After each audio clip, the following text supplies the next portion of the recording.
మన VVIT university absolute discipline, absolute education. అని ఏమి ఇచ్చారు పేమెంట్లు కూడా టీమ్ లీడర్స్ కింద వాళ్ళకి ఇవ్వనే ఎవరు 500-1000 రూపాయలతో ముగిచ్చేస్తారు. కొంతమందికి అయితే అది కూడా ఇవ్వరు అంటారు. నిజమా అది? ఉంటదన్న. ఇప్పుడు బేసిక్ గా 7 మైకులు ఉంటాయన్న, కాలర్ మైక్స్, 2 గన్ మైక్స్ ఉంటాయి. ఒక టీమ్ లో 9 మంది ఎక్కచ్చు. ఈ 7 మైక్స్ ఉన్నాయి కదా, ఇందులో 5 మైక్స్ వరకు మాత్రమే పేమెంట్లు వెళ్తాయి. అంటే ఒక టీమ్ లీడర్ మళ్ళీ అందులో. సో 4 ఆర్టిస్టులకే పేమెంట్ వెళ్తుంది. మాక్సిమం 5 ఆర్టిస్టులకి వెళ్తుంది. అంతకంటే ఇప్పుడు టీమ్ లీడర్ తీసేస్తే 8 మంది స్టేజ్ ఎక్కినట్టు, 9 మంది ఎక్కితే 5 పేమెంట్ వెళ్తుంది. 4 వెళ్తుంది. టీమ్ లీడర్ తీసేసి 3 వెళ్తుంది. ఈ 5 ఎంత వెళ్తుంది అది డిపెండ్స్. ఇప్పుడు అందులో టాప్ కంటెస్టెంట్ ఒకరు ఉంటారు. ఇప్పుడు ఫర్ ఎగ్జాంపుల్ రాఘవ్ గారి టీం అనుకుందాం, అలాంటి అభియాన టీం అనుకుందాం. అభియాన టీమ్ లో టాప్ కంటెస్టెంట్ 2, రామ్ అన్న, నవీన్ అన్న. వీళ్ళిద్దరికి కొంత మంచి పేమెంట్లు వెళ్తాయి. 6000, 5000, 4000 అట్లా వెళ్తాయి. అది మంచి పేమెంటా? అక్కడ అదే చాలా ఎక్కువ. నాకు వచ్చిన 1000 రూపాయలతో పోలిస్తే నీకు 1000? నాకు 1000 రూపాయలేగా ఇచ్చింది. నాకు ఆర్పిన 70 స్కిట్లు 1000 రూపాయలు ఇచ్చాడు, తర్వాత 2000 ఇచ్చాడు. అంతకుముందు నేను చేసిన ప్రతి టీము 1000 రూపాయలే అంతే. నేను టీమ్ లీడర్ గా చేసినప్పుడు చూసిన పేమెంట్ 5000. అంటే నాకు మిగిలింది, నాకు జీవనానికి 10,000 మిగిలితే చెరొక 5,000 తీసుకునేవాళ్ళం. ఏంటి మహిధర్ నువ్వు మాట్లాడుతుంది నిజమా? ఇంతే. అదేంటి అంత టాప్ రేటింగ్ షో అంటారు, అసలు అంటే అందరికీ ఉండవు, దీన్ని మించిన షోనే లేదంటారు. అసలుకి బయటకు వస్తేనేమో గొప్పగా కనపడుతుంది, చూపిస్తుంటారు. అలాంటిది 1000 రూపాయలు, 500, 5000 టీమ్ లీడర్ నీకు మిగిలింది అంతే. మాకు 25,000 ఇచ్చేవారు మా టీం కి. TDS 2500 పోతుంది. అది పోగా 22,500 వచ్చేది. సో మేము రైటర్స్ ని పెట్టుకునే వాళ్ళం, ఎందుకంటే మాకు కొంచెం బెటర్ అవుట్పుట్ ఉండాలి అని. సో వాళ్ళకి పేమెంట్ వెళ్ళేది, అవి 8,000 అట్లా కూడా పోయేవి.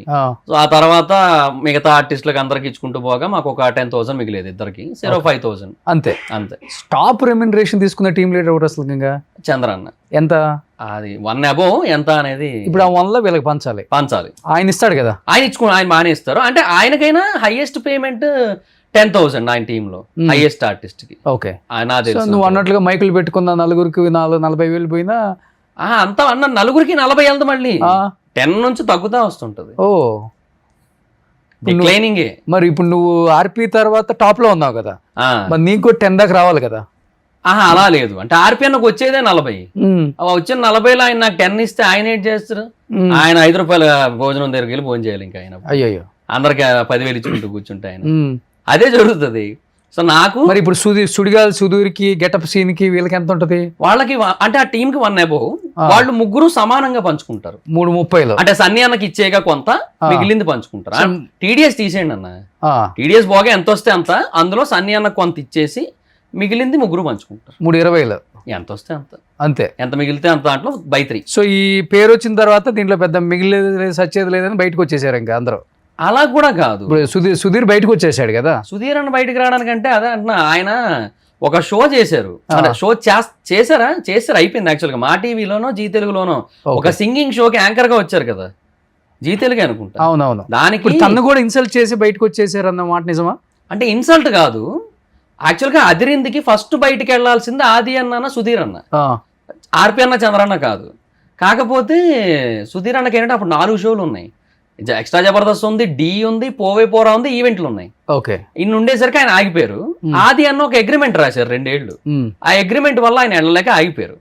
సో అప్పుడు ఓకే, ఏదో సర్దుమణిపోయింది, వీళ్ళు వెళ్ళారు. తర్వాత కొన్నాళ్ళకి అది కూడా ఆగిపోయింది. మళ్ళీ అదిరిందని ఇంకోటి ఏదో స్టార్ట్ చేశారు. అది అంత వర్కౌట్ కాలే రేటింగ్స్ పరంగా. సద్దాం వాళ్ళకి బాగా పాపులారిటీ వచ్చింది, కానీ అది షోకి అంత హెల్ప్ అవ్వాలి రేటింగ్స్ పరంగా. మనకి ఏంటంటే యూట్యూబ్ వ్యూవర్షిప్ ఓకే ఫైన్, కానీ మనకి end of the day ratings important కదా. అది అవ్వలేదు. ఓకే అయిపోయింది. అయితే సుధీర్ అన్న ఇక్కడే కంటిన్యూ అవుతున్నారు. పోరా ఆగిపోయింది. Okay, shows are going good. Extra Jabardasth, Dhee, events, అదే పేరేంటి, శ్రీదేవి డ్రామా కంపెనీ, అట్లా ఏమో నడుస్తున్నాయి.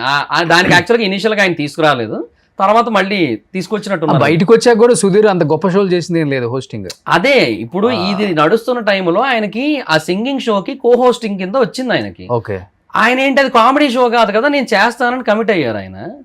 సో ఇక్కడ అలా కుదరదు, సుధీర్ ఈశ్వర్ ఈటీవీ, సుధీర్ ఈశ్వర్ మల్లెమాల ఇక్కడే ఉండాలనేసరికి నేను అక్కడ కమిట్ అయిపోయాను నేనని చెప్పి అట్లా బయటకు వెళ్ళారని తెలిసింది. ఇక్కడేమో ఇక్కడ చేసిన వాళ్ళు బయట చేయకూడదు అనే రూల్ ఉంటుంది. అంటే వాళ్ళు అదే అప్పుడులో నిజంగా భరత్ అన్న చెప్పిన పాయింట్ కూడా ఇదే కదా, ఒక షో వాళ్ళు ఈ టీవీలోనే ఇంకో షో చేస్తేనే రేటింగ్లు డైల్యూట్ అయిపోయి రీచ్ పడిపోతుంది 2 షోలకి అని. సో అట్లాంటప్పుడు వీళ్ళు ఈ ఛానల్ నుంచి ఇంకో ఛానల్కి కానీ సుధీర్ని ఇన్సల్ట్ చేసింది నిజం కదా, నిజం చెప్పు. మ్యాజిక్లు చేసుకునే అంటే తను కొంచెం కించపరిచి మాట్లాడారు. అది ప్రతి స్కిట్ లోనే ఉంటది. అన్నకు ఓకే, అన్న యాక్సెప్ట్ చేసేస్తారు. అన్న ఎప్పుడు అసలు హార్ట్ గా తీసుకోరు, అది ఓన్లీ ఫన్ కోసమనే చూస్తారు ఆయన. అదే దానికి రీజన్ నేను అనుకోవట్లేదు. అంటే అది స్కిట్లలో ఓకే, నేను కాదంటే బయట చేస్తే బయట మరి అది నా దాకా రాలేదన్న, నాకు తెలియదు నిజంగానే. ఎందుకంటే సుధీర్ పోయిన తర్వాత కూడా వీళ్ళు ఉన్నారు కదా, గెటప్ సీన్ వీళ్ళు రాంప్రసాద్ ఉన్నారు. తర్వాత కొన్నాళ్ళకి సీన్ అన్న కూడా ఇంకా మూవీస్ పరంగా బాగా బిజీ అయిపోయారు, అందువల్ల ఆయనకు కూడా కుదరట్లేదు. ఇప్పుడు ఆయన మిరాయిలో చేశారు, వాటిలో ఆయన వర్క్స్ ఆయనకి బాగా వర్క్ అయిపోతుంది ఆయనకి, అందుకే ఆయన కుదరలేదు ఇంకా. ఓకే, అంటే ఇంకా అంటే చెయ్యాలంటే కంటిన్యూ చేయొచ్చు అన్న. కాకపోతే ఏమంటే మనం ఎండ్ ఆఫ్ ద డే ప్రతి ఒక్కరికి, అంటే నాకు కాదు కానీ చాలా మందికి ఇండస్ట్రీనే గోల్, అందరికి ఇండస్ట్రీనే గోల్, ఇండస్ట్రీలో క్లిక్ అవ్వాలి, ఇండస్ట్రీలో సెలెక్ట్ అవ్వాలి. తర్వాత వీళ్ళు ముగ్గురు కూడా ఏదో సినిమా తీశారు కదా, ఒక సినిమా రాంప్రసాద్, సీను, సుధీర్ కూడా తీశారు. అలా చెప్పాలంటే ఫ్రెండ్షిప్ ఇప్పటికీ అలాగే ఉంది. ఇప్పటికి కూడా చెప్పాలంటే వాళ్ళ ముగ్గురే స్ట్రాంగ్ కంటెస్టెంట్లు అని చెప్పుకోవచ్చు, ఫ్రెండ్షిప్ కూడా స్ట్రాంగ్ అని చెప్పుకోవచ్చు.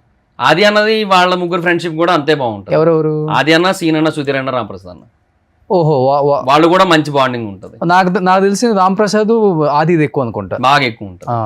ఎక్కడికి వచ్చిన ఆది అన్న, ఆర్పి అన్న ఇంకా ఎక్కువ. అసలు వాళ్ళిద్దరు స్కూటీలు వేసుకొని అమీర్పేట రోడ్లన్నీ తిరిగేటోళ్ళు ఒకనొక టైంలో అయితే. ఓకే, అసలు టూ క్లోజ్ ఇద్దరును.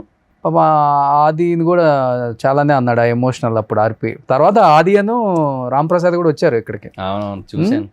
ఇప్పుడు టచ్ లో ఉన్నాడు ఆర్పి నీకు? ఉన్నారు, అంటే మొన్న కూడా వన్ ఆఫ్ ద రీజన్ ఆర్పి వల్ల కూడా నువ్వు బయటకు వెళ్ళిపోయావు అంటుంటారు, నిజంగా నాకు తెలియదు నిజమేంటో. ఆర్పి టచ్ లో ఉన్నాడా? ఉన్నారు. నేను వైజాగ్ లో నెల్లూరు పెద్దారెడ్డి ఓపెనింగ్ కి పిలిచారు, వెళ్ళాను, అప్పుడు ఉన్నా, కాంటాక్ట్ లో ఉన్నా. దాన్నే ఉంది, మణికొండలో కూడా అందరూ వచ్చారు, అంటే అందరు తిట్టించుకొని కూడా వచ్చారు మళ్ళీ. అంటే అదే అన్న, ఎండ్ ఆఫ్ ది డే అదే ఇంటర్నల్ బాండింగ్స్ వేరే ఉంటాయి కదా. మళ్ళీ అప్పుడు ఏమైనా ఐడియాలజికల్ డిఫరెన్సెస్ వేరే ఉండొచ్చేమో కానీ పర్సనల్ బాండింగ్స్ వేరు కదా. ఏది కాల్ చేయి ఒకసారి ఆర్పీకి. ఇప్పుడా? ఎదుగుదరలేదు, ఎత్తుతాడు లేడు అంటే అలా కాదు, ఆయన బేసిక్ గా ఏదో ఒక వర్క్ లో ఉంటారు కదా. నువ్వు మంచి రైటరు కదా మహి, ఇప్పుడు నువ్వు చేసినా చేయకపోయినా నీ సజెషన్స్ తీసుకోవడానికి కాల్ చేసే వాళ్ళు ఎవరు లేరా టీమ్ లీడర్స్? ఈ పంచుల మీద కానీ లేకపోతే లైన్స్ మీద? నాకు ఎవరైనా దేనికైనా ఫోన్ చేస్తారంటే ఫర్ ద పర్పస్ ఆఫ్ ఏదైనా వాళ్ళది ఏదైనా మూవీ ఏదైనా చేసింది రిలీజ్ అయితే దాన్ని ఇట్లా సుధీర్ కాల్ చేస్తుంటాడా? సుధీర్ అన్న ఎప్పుడు చేయరు, బట్ కలిసినప్పుడు చాలా బాగా. సుధీర్ ఫోన్లు కూడా ఎత్తాడంటుంటారు, నిజమేనా? ఎత్తరా?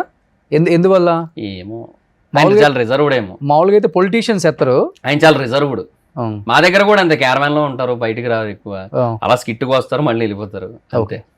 చాలా రిజర్వ్డ్ ఉంటారు ఫస్ట్ నుంచి కూడా, ఫస్ట్ నుంచి అంతే. అంతెందుకు, నేను మానేసిన తర్వాత అది చెప్పాను కదన్నా, ఫస్ట్ ఒక 1 year తర్వాత ఎక్స్ట్రాకి మళ్ళీ వెళ్ళానని చెప్పి, వెళ్ళిన తర్వాత సుధీర్ అన్న క్యారవాన్లోకి వెళ్ళాను, సుధీర్ అన్న, రాంప్రసాద్ అన్న, సీన్ అన్న ఉన్నారు అక్కడ, రారా అని చెప్పి కూర్చోమన్నారు. సుధీర్ అన్న, బాగున్నావారా, ఏం చేస్తున్నావు, ఏ టీం రా ఇప్పుడు? అప్పుడు ఎప్పుడో చూసాను టీం లీడర్గా, మళ్ళీ ఇప్పుడు ఏం చేస్తున్నావు ఇంతకీ అన్నాడు. అన్న నేను మానేసి 1 year అయిందన్నా అన్నాను. మానేసావు? ఎప్పుడు మానేసావు నువ్వు, ఎందుకు మానేసావు అది ఇది అంటే రాంప్రసాద్ చెప్తున్నాడు, చాలా నాళ్ళు అయింది మానేసి, అదేవో చాలా రీజన్స్ ఉన్నాయి, ఇప్పుడు అయినా ఎందుకులే కానీ మానేశాడు అని చెప్పి అప్పుడు చెప్తున్నారు. అంటే ఆయన అంత అప్డేట్లో ఉండరు, కాంటాక్ట్లో ఉండరు, అంతే.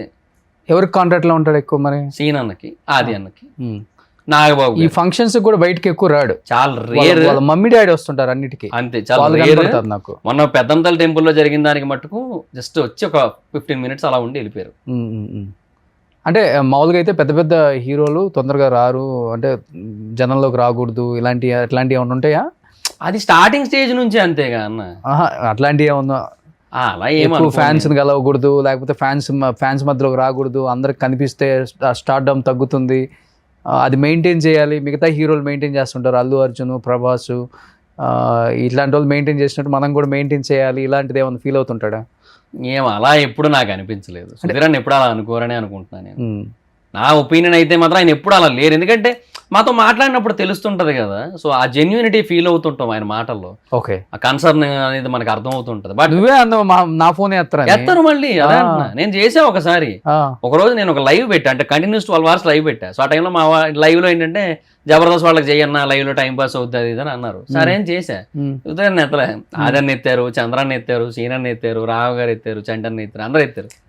మరి ఎత్తకపోతే మెసేజ్ కన్వే చేసేది ఎట్లా? ఏదన్నా ఎవరికైనా అర్జెంట్ అవుతుంది, ఒకటి చచ్చిపోతున్నాడు, సుధీరే మంచోడు, సుధీర్కి ఫోన్ చేస్తే హెల్ప్ అవుతుంది, ఫైనాన్షియల్గా ఇప్పుడు బాగా స్ట్రాంగ్గా ఉన్నాడు, అందరి మీద తనే బాగా సంపాదించాడని చెప్తున్నారు కదా, మరి అట్లాంటి వాడు ఏదైనా హెల్ప్ చేస్తారని కాల్ చేస్తారు, ఎత్తరు, ఏంటి ఒక ప్రాణం పోతుంది, అప్పుడు ఏంటి? అదే మనం ఏదో సీనన్న త్రూ అలా ఏమైనా వెళ్ళొచ్చు.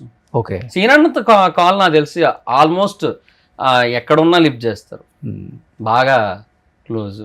అంటే ఎంత క్లోజ్ అంటే ఇంకా అసలు మ్యాక్సిమం ఇంకా బాగా జిగిరి దోస్తులు అంటారు కదా, ఇంకా అలా అనమాట.